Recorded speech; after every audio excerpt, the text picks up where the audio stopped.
বিয়ের পরের দিনেই আমার জামাই এসে বলল, আপনার মেয়ে আমাকে খুশি করতে পারছে না, এবং এই কথা বলেই সে আমার মেয়েকে ছেড়ে চলে গেল। এই কথা শুনে আমার যেন মাথায় আকাশ ভেঙে পড়ল। আমি আমার মেয়েকে অনেক নামী ডাক্তারদের কাছে নিয়ে গেছিলাম, কিন্তু সকলেই বললেন ওর শরীরে কোনো ত্রুটি নেই, সবকিছুই স্বাভাবিক। তারপর একদিন আমার মেয়ে আমাকে বলল, মা, আমার এক বন্ধু বলেছে যে একটি মন্দিরের কাছে একজন সাধু বাবা থাকেন, যিনি সব সমস্যার সমাধান করতে পারেন। তাই আমি মেয়েকে নিয়ে সেই সাধুর কাছেই গেলাম। সেখানে সাধু বাবা বললেন, একে 7 দিন আমার এখানে থাকতে হবে। আমি আমার জ্ঞানে তৈরি করা বিশেষ তেল ওর শরীরে প্রয়োগ করব, তবেই সমস্যা দূর হবে। তার কথাই নিয়ে আমি সেখানে রেখে চলে আসি। কিন্তু আমার মনে অনেক ভয় শুরু হয় মেয়েকে একা রেখে আসার কারণে। তাই আমি মেয়েকে দেখতে সাধু বাবার কাছে যাই। সেখানে গিয়ে যা দেখলাম তাতে আমি অবাক হয়ে গেলাম। সাধু বাবার ঘরের দরজা খুলতেই চোখ গেল পাশের একটি ঘরে। সেই দৃশ্য দেখে আমার হৃদয় থমকে গেল। মনে হচ্ছিল যেন মাথা ঘুরে পড়ে যাব। আমার মেয়ে কিভাবে এমন কিছু করতে পারে তা বিশ্বাস হচ্ছিল না। সাধু বাবা, বন্ধুরা, আজকের গল্পটা অনেক বেশি স্পেশাল। আশা করি তোমাদের ভালো লাগবে। তাই গল্পগুলো ভালো লাগলে ভিডিওটি লাইক, শেয়ার এবং চ্যানেলটি সাবস্ক্রাইব করো। আমার নাম রুমি, আর আমার মেয়ে আমার জীবনের একমাত্র সহায়। আমার স্বামী আমার মেয়ের জন্মের কিছুদিন পরেই মারা যান। তবে স্বামীর রেখে যাওয়া সম্পত্তির কারণে আমাদের অর্থের কোনো অভাব হয়নি। স্বামীর সমস্ত সম্পত্তি আমার নামে করে যাওয়ায় আমাদের জীবন বেশ সচ্ছল ছিল। স্বামীর চলে যাওয়ার পর আমি একাই আমার মেয়েকে বড় করে তুলেছি। যখন সে বিয়ের যোগ্য হয়ে উঠল, আমি তার বিয়ের আয়োজন করতে শুরু করলাম। বিয়ের প্রস্তুতির জন্য আমার শাশুড়ি ও জ্যাঠানি গ্রামের বাড়ি থেকে এসে সাহায্য করলেন, যার ফলে মেয়ের বিয়েটা খুব সুন্দরভাবে সম্পন্ন হয়। তখন আমি খুবই খুশি ছিলাম যে মেয়ের বিয়ের সমস্ত দায়িত্ব ঠিকঠাকভাবে শেষ হয়েছে। বিয়ের কিছু রীতিনীতি বাকি ছিল, আর আমি সব আত্মীয় স্বজনদের বিয়েতে আমন্ত্রণ জানিয়েছিলাম। সবাই আমার সাথে অত্যন্ত ভালো ব্যবহার করেছেন, কখনো কোনো সমস্যা তৈরি হয়নি। তবে বিয়ের পরে আমার মেয়েকে সেখানে একা রেখে আসতে আমার মন কিছুতেই স্থির হচ্ছিল না। তাকে একা রেখে আসা যেন ঠিকঠাক মনে হচ্ছিল না। তাই আমি আবার ফিরে গেলাম মেয়ের কাছে। সেখানে পৌঁছে যা দেখলাম তাতে আমার মাটি যেন পায়ের তলা থেকে সরে গেল। আমার স্বামীর অনুপস্থিতি যেন আমার জীবনে তেমন কোনো শূন্যতা তৈরি করেনি। চারপাশের সবাই নিজের মতো করে আমাকে সহায়তা করছিল। তাদের এই ভালোবাসা ও সহযোগিতায় আমার চোখে জল এসে গেল। আমার মনে হচ্ছিল যদি আজ আমার স্বামী বেঁচে থাকতেন তাহলে মেয়ের বিয়েতে কতটাই না খুশি হতেন। কিছুদিনের মধ্যেই আমার মেয়ের বিয়ে ধুমধাম করে সম্পন্ন হলো। সে তার শ্বশুরবাড়ি চলে গেল। বিদায়ের সময় আমি খুব কেঁদেছিলাম, কারণ সে ছিল আমার স্বামীর শেষ স্মৃতি। কিন্তু মেয়েরা তো একদিন না একদিন শ্বশুরবাড়ি চলে যায়। তাই আমি মেয়ের সুখী জীবনের জন্য ঈশ্বরের কাছে প্রার্থনা করলাম। সবকিছু মিটে যাওয়ায় আমার মনে এক শান্তি এলো। আমি ভগবানের কাছে কৃতজ্ঞ ছিলাম যে তিনি আমার মেয়েকে ভালো একটি পরিবার দিয়েছেন।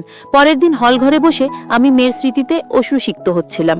এই পৃথিবীর নিয়মটাই অদ্ভুত। সারা জীবন নিজের হাতে বড় করে তোলার পর মেয়েকে একদিন অন্য কেউ এসে নিজের ঘরে নিয়ে যায়। কাঁদতে কাঁদতে যখন মনে একটু হালকা অনুভব করছিলাম, তখনই পাশের ঘর থেকে আমার ফোনের ঘন্টি বাজতে লাগলো। মেয়ের চলে যাওয়ার পর অতিথিরাও ধীরে ধীরে বিদায় নিয়েছিল। কেবল ঘনিষ্ঠ কয়েকজন আত্মীয় ঘরে রয়ে গিয়েছিল, যারা সবাই ঘুমিয়ে পড়েছিল। কিন্তু আমি তখনও হল ঘরে একা বসেছিলাম। বিয়ের পরের দিনই মেয়ের অনুপস্থিতিতে বাড়িটা একেবারে ফাঁকা ফাঁকা লাগছিল। একদিনের মধ্যে যেন সব বদলে গেছে। ঘরে একা বসে থাকতে অস্বস্তি হচ্ছিল। তাই একটা গভীর শ্বাস নিয়ে নিজের ঘরে চলে গেলাম। কিন্তু ততক্ষণে ফোনের রিং বন্ধ হয়ে গেছে। বিছানায় শোয়ার আগে মেয়ের সুখের জন্য আবারও ভগবানের কাছে প্রার্থনা করলাম, যেন সে তার নতুন সংসারে সুখী থাকে। পরের দিন অতিথিরাও বিদায় নিল, আর আমি পুরোপুরি একা হয়ে গেলাম।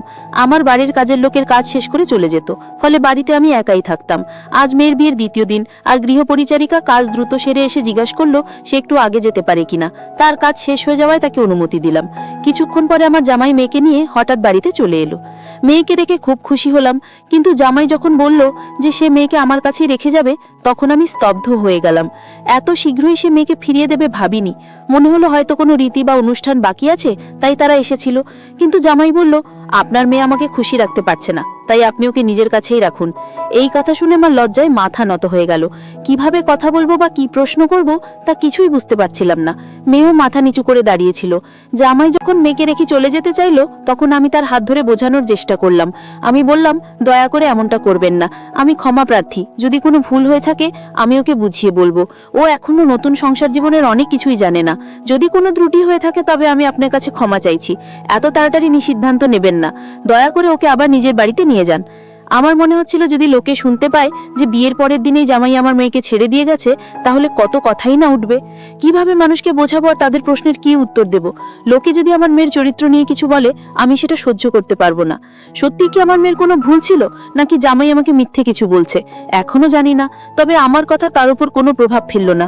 সে আমার দিকে তাকালো না, বরং হাত ছাড়িয়ে বলল, আপনার মেয়েকে এখানেই রেখে যাব, এবং চলে গেল। তখন আমার মনে নানা প্রশ্ন জাগতে লাগলো। হয়তো মেয়ে কিছু বলতে অস্বীকার করেছিল, হয়তো তাদের মধ্যে কোনো ঝগড়া হয়েছিল। চোখে জল নিয়ে মেয়ের দিকে তাকালাম, দেখলাম সেও কাঁদছে। তাকে নিয়ে ঘরের ভেতরে এসে বসলাম। এরপর আমি মেয়েকে নাম করা ডাক্তারদের কাছে গিয়ে পরীক্ষা করালাম, কিন্তু সব ডাক্তারই বললেন যে সে সম্পূর্ণ সুস্থ, ওর মধ্যে কোনো ত্রুটি নেই। তখনই আমি সিদ্ধান্ত নিলাম যে জামাইয়ের কাছে গিয়ে সরাসরি জিজ্ঞাসা করব, যখন আমার মেয়ে সম্পূর্ণ সুস্থ তাহলে আপনি এমন অভিযোগ কেন তুললেন? মেয়েকে বললাম আমি এক্ষুনি এর উত্তর খুঁজে বার করব।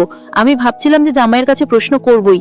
আমার কথা শুনে মেয়ে বেশ ভয় পেয়ে গেল এবং তার হাত কাঁপতে লাগলো। সে বলল, মা প্লিজ তুমি ওকে কিছু বলো না। কে জানে ও তোমার কথা শুনবে কিনা, যদি রাগ করে আমাকে ছেড়ে চলে যায় বা অন্য কিছু করে বসে। মেয়ের কথা শুনে আমার মন আরো জটিলতায় ভরে উঠল। আমি লক্ষ্য করছিলাম এই বিষয়ে কথা বলার সময় মেয়ে চোখ সরিয়ে কথা বলতো, যা আমার কাছে অদ্ভুত লাগছিল, কিন্তু মেয়ের জন্য সবকিছু চুপচাপ সহ্য করছিলাম। আমার মন তখন দ্বিধায় ছিল, কার ভুল আর কার কথা সত্যি। সত্যতা জানা আমার জন্য সহজ ছিল না, তবে তাড়াহুড়ো করে কিছু সিদ্ধান্ত নেওয়া ঠিক হবে না। কিছুক্ষণ পর আমরা গাড়িতে উঠে বাড়ির পথে রওনা দিলাম, কিন্তু সেই প্রশ্নগুলো মাথায় ঘুরতেই থাকলো। মনে হচ্ছিল এমন কিছু আছে যা আমি এখনো বুঝতে পারিনি। হয়তো জামাই মেয়েকে পছন্দ করে না এবং অন্য কাউকে পছন্দ করে, তাই সে আমার মেয়েকে দোষ দিচ্ছে, নাকি সত্যি আমার মেয়ের মধ্যে কোনো ভুল আছে। এইসব চিন্তা আমাকে আচ্ছন্ন করে রেখেছিল। এইসব ভাবতে ভাবতেই কখন যে আমরা বাড়ি পৌঁছলাম টেরই পাইনি। কিছুক্ষণ পর মেয়ে নিজের ঘরে চলে গেল। রাতের খাবার শেষে সে আমার জন্য চা বানিয়ে আবার নিজের ঘরে চলে গেল। কিছুক্ষণ পর সে শান্ত কণ্ঠে আমার কাছে এসে বলল, মা আমার এক বন্ধু বলেছে যে গ্রামের বাইরে এক মন্দিরের পাশে একজন সাধু বাবা থাকেন, যিনি সব সমস্যার সমাধান করতে পারেন। তাই যদি সেখানে যাই হয়তো কিছু সমাধান মিলবে। মেয়ের কথা শুনে অবাক হলাম। বললাম, ঠিক আছে, তুই যদি তাই চাস তবে আমরা সেখানে যাব। ভাবলাম যদি সত্যি সেই সাধু বাবার কাছে কোনো সমাধান থাকে তবে হয়তো মেয়ের জীবন আবারও সুন্দর হয়ে উঠবে। আমার সম্মতি পাওয়া মাত্রই মেয়ে যেন তাড়াহুড়ো করে প্রস্তুত হয়ে গেল। তার এমন তাড়াতাড়ি দেখে একটু অবাক হলেও বেশি মনোযোগ দিলাম না। আমরা সাধু বাবার কাছে যাওয়ার জন্য রওনা হলাম এবং কিছুক্ষণ পর সেখানে পৌঁছলাম, কিন্তু সেই জায়গার পরিবেশ দেখে কিছুটা চমকে গেলাম। সাধারণত যেখানে সাধু বাবার কাছে ভিড় থাকে সেখানে আজ কেউ নেই। চারপাশে অদ্ভুত নীরবতা আর এক ধরনের অস্বস্তিকর অনুভূতি ছিল। আমি আর মেয়ে সেই কক্ষে প্রবেশ করলাম আর চারিপাশ চোখ বুলিয়ে দেখলাম। সাধু বাবার কাছে পৌঁছেই মেয়ের পরিস্থিতির সব কথা বললাম। তিনি মনোযোগ দিয়ে সব শুনলেন এবং বললেন, আপনার মেয়েকে 7 রাত এখানে থাকতে হবে। আমি তাকে বিশেষ তেল দিয়ে মালিশ করব। এসব বলতে গিয়ে তিনি একবারও আমাদের দিকে তাকালেন না। তার দৃষ্টি নিচু ছিল আর তিনি মন্ত্রপাঠে ব্যস্ত ছিলেন। তার এমন আচরণে আমার ভেতরে কিছুটা অস্বস্তি হচ্ছিল, কিন্তু ঠিক কি ব্যাপারটা অস্বাভাবিক মনে হচ্ছে তা বুঝতে পারছিলাম না। মেয়েকে সেখানে 7 দিন রেখে যাওয়ার চিন্তা মন থেকে মেনে নিতে পারছিলাম না, তবুও যেন পরিস্থিতির চাপে বাধ্য হলাম। মেয়ের জীবনে শান্তি ফেরানোর জন্য আমি এই সিদ্ধান্ত নিলাম, কারণ জানতাম সমাজে তালাকের কালিমা নিয়ে মেয়ের বেঁচে থাকা সহজ হবে না। ধনী হোক বা গরিব, আমাদের সমাজে দোষ সবসময় মেয়ের ঘাড়েই পড়ে। তাই নিজের মনকে শক্ত করে তাকে সেখানে রেখে বাড়ি ফিরে এলাম। কিন্তু বাড়িতে এসেও মন যেন ওই সাধু বাবার কাছেই পড়ে রইল। সবকিছু যেন কিছুটা অস্বাভাবিক ঠেকছিল। বারবার মনে হচ্ছিল আমি কি কোনো ভুল কিছু করলাম নাকি। আবার বিকেল হতে না হতেই মনে হলো আবারও সেখানে যাওয়া উচিত। প্রথমে ভাবলাম একটু খেয়ে শান্ত হয়ে যাই, তারপরেই যাব, কিন্তু মনের মধ্যে অশান্তি এতটাই বাড়তে লাগলো যে আর অপেক্ষা করতে পারলাম না। বাড়ি থেকে বেরিয়ে সেখানে ফেরার জন্য প্রস্তুতি নিলাম। তৈরি হচ্ছিলাম, তখন হঠাৎ পাড়ার এক মহিলা আমাকে ডেকে বললেন, এই রাতবেলায় কোথায় যাচ্ছ? সব ঠিক আছে তো?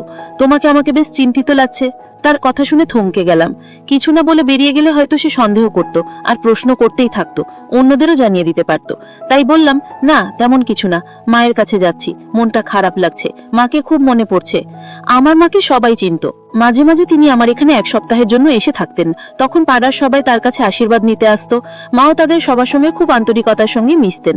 আমার মুখ থেকে মায়ের কথা শুনে প্রতিবেশী বললেন, হ্যাঁ তুমি ঠিকই বলেছ, তোমার মেয়ের বিয়ে হয়েছে বলে হয়তো একটু একাকিত্ব অনুভব করছো। বলে তিনি আমার পাশে এসে দাঁড়ালেন এবং নানা বিষয়ে কথা বলতে শুরু করলেন। কিন্তু তখন তার সঙ্গে কথা বলার কোনো ইচ্ছে ছিল না। আমার মন ছিল শুধু মেয়েকে নিয়ে। ভাবছিলাম কত ভেবেচিন্তে মেয়ের জন্য এই সম্পর্ক ঠিক করেছিলাম যাতে সে সুখে থাকে, কিন্তু কে জানতো এমন পরিস্থিতি তৈরি হবে। প্রতিবেশী তখনও নানা বিষয়ে কথা বলেই যাচ্ছিলেন, কিন্তু আমার মন সেখানে ছিল না। শুধু চাইছিলাম কোনোভাবে তার থেকে মুক্তি পেতে। তিনি আবার জিজ্ঞাসা করলেন, তোমার কি কোথাও যাওয়ার ছিল? আমি মাথা নেড়ে সাই দিলাম, কিন্তু কথা বাড়াতে ইচ্ছে ছিল না। অবশেষে তার থেকে মুক্ত হয়ে বাইরে বেরোলাম। পুরো সময় মেয়েকে নিয়েই ভাবছিলাম, আর একটা অজানা আশঙ্কায় মন ছটফট করছিল। মনে হচ্ছিল এভাবে চলতে থাকলে যেন শান্তি আর ফিরে পাবো না। আমার মনের ভেতরে প্রশ্ন আর সন্দেহ ক্রমাগত ঘুরছিল। ভাবছিলাম প্রতিবেশীকে যদি সব বলে দিই, সে হয়তো আরো রং লাগিয়ে ঘটনাটা পাড়ার সবার মাঝে ছড়িয়ে দেবে। মেয়ের এই পরিস্থিতি আমাকে এতটাই লজ্জিত করে তুলেছিল যে কারো সামনে যাওয়ার সাহস পাচ্ছিলাম না। আমার মেয়েকে জামাই বাড়িতে রেখে গেছেন 2 দিন হলো। আর আশেপাশের মানুষ কি বলবে সেই চিন্তাও মাথায় ঘুরঘুর করছিল। কোনো সিদ্ধান্তে পৌঁছতে পারছিলাম না, মনে শুধু ঘুরছিল কেন জামাই এমন সিদ্ধান্ত নিলেন, কেন বললেন যে আমার মেয়ে তাকে সুখী করতে পারছে না। এই চিন্তা মাথায় নিয়ে আবার সেই জায়গায় পৌঁছলাম যেখানে কয়েক ঘন্টা আগেই মেয়েকে রেখে এসেছিলাম। গাড়ি থেকে নেমে গভীর শ্বাস নিলাম আর দ্রুত পা চালিয়ে ভেতরে ঢুকলাম, কারণ মেয়েকে নিয়ে একরা সন্দেহ আর চিন্তা আমাকে ঘিরে ধরেছিল। এই দিনে কারো ওপরও বিশ্বাস করা কঠিন, তাই দ্রুত মেয়ের কাছে পৌঁছানোর জন্য এগিয়ে যাচ্ছিলাম। আমার মেয়ে কি ঠিক আছে? জানি না এই ঘন্টায় সে কেমন আছে। সাধু বাবার ঘরের দরজা খুলতেই চোখ গেল পাশের একটি ঘরে।